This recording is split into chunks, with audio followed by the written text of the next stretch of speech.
Why do we even like this type of girl? She looks like she loves life. Optional, a huge rack. And if you read enough doujins, you know where this is going. So you dirty weeps probably know about the dere types. There's yandere, kudere, tsundere, deredere. And if you're a person like me that spends way too much time on the internet, you probably heard about the new girl types. Girlfailure, Girlboss, and a little less known one, Babygirl. There's obviously other ones like hot girl, clean girl, coconut girl, tomato girl. I don't know, at this point we're just like naming stuff, but there are a few that made it into the anime community. So today I'll be exploring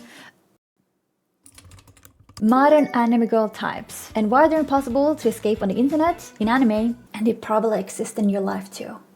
Let's start with Girlfailure. Girlfailure.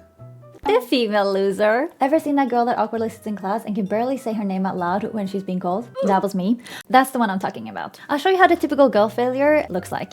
Got a simple style and a meek facial expression. Like this.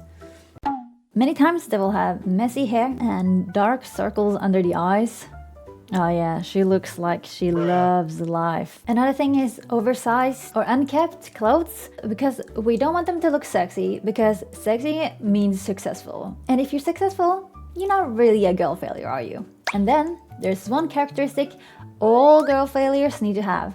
It's the sweat mark. It looks like it can look like this.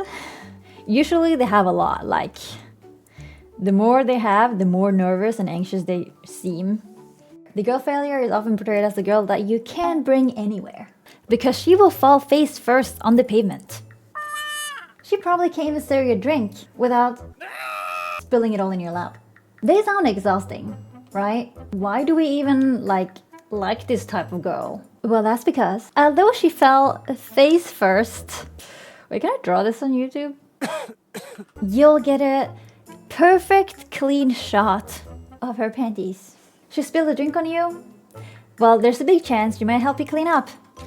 And if you read enough doujins, you know where this is going. Girl failures are clumsy, and a lot of people's instincts are just screaming, I need to protect this girl. The stinky goon or girl failure became popular because they are relatable. Because we all feel like a little bit of a failure sometimes.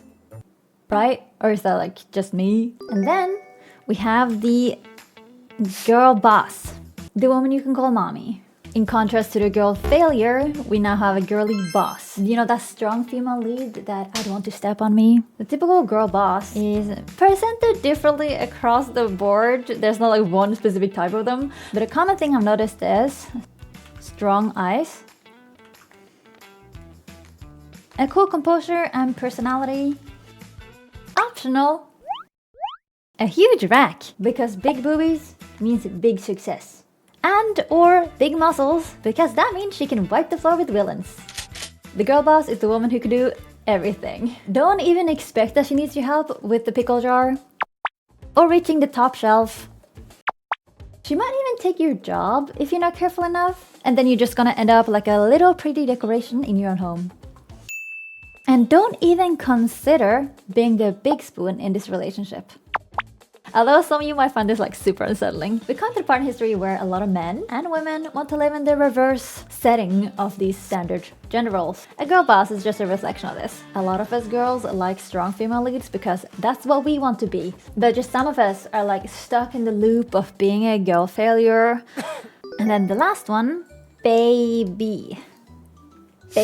They can do nothing wrong. They are in fact just a baby. It's the attractive, soft, and sensitive, masculine-looking man. Babygirl can in fact be both a woman or a man. If we're going with the female version, in anime she's often portrayed as the innocent, sweet, little, meek, and kind of weak girl to some people.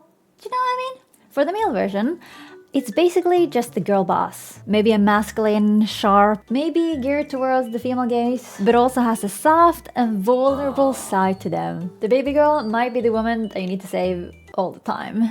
Maybe from villains, like this, or from guys in the club because she was too shy to say no. Or he's the man that will carry all your groceries, like this. There is no thing called several trips. Do all guys do this? But he will demand back scratchies once all the homies have left. Typical baby girl behavior. The female baby girl has varying degrees of popularity, but many people let it slide because maybe she's the main girl. That's why we can't hate her, right? The male baby girl is so popular due to the concept of Gapmo, a character that acts completely different than how you'd expect them to act, based on how they look. The internet looks at female and male baby girls very differently, which can be seen in all the critical pieces here on YouTube that are named Why Anime Girls Suck, and the overwhelmingly positive response to everything Pedro Pascal does.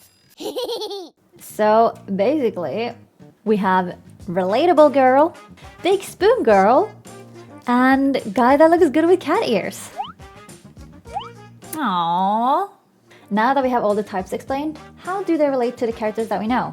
This is the Venn diagram. It's time to get even nerdier. And I'll show you how one character might not hit just one category, but several. I'll put a few characters on here so you understand what I mean. Oh, I got a lot of characters. Oh, this is gonna take some time. So we got quite a few characters here. I bet you already thought where you'd put some of the characters already. And that just says how strong some of these characters are written. Okay, Miku. Literally baby girl through and through. Jolene, Girlboss. Megumin, Girlboss, baby girl. Girlfailure. Girlfailure, baby girl.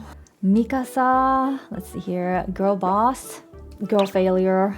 Ooh, baby girl, Girlboss, both. Through and through, Girlfailure. Chika is baby girl. Baby girl. Tatsu's baby girl. Baby girl, Girlfailure. Yeah. Freeran. Little bit of Girlfailure. Put her here. Momo, Girlboss, baby girl. Misa from Death Note. Useless. Mama, baby girl, Girlboss. Saitama, baby girl. Zhongli, baby girl. Fern, Girlboss, baby girl. Sakura, Girlfailure, Girlboss. Kobeni, Girlfailure. Orihime from Bleach. Useless. As you can see from this diagram made by a professional, the fact that I'm considered a professional anime artist. Yeah.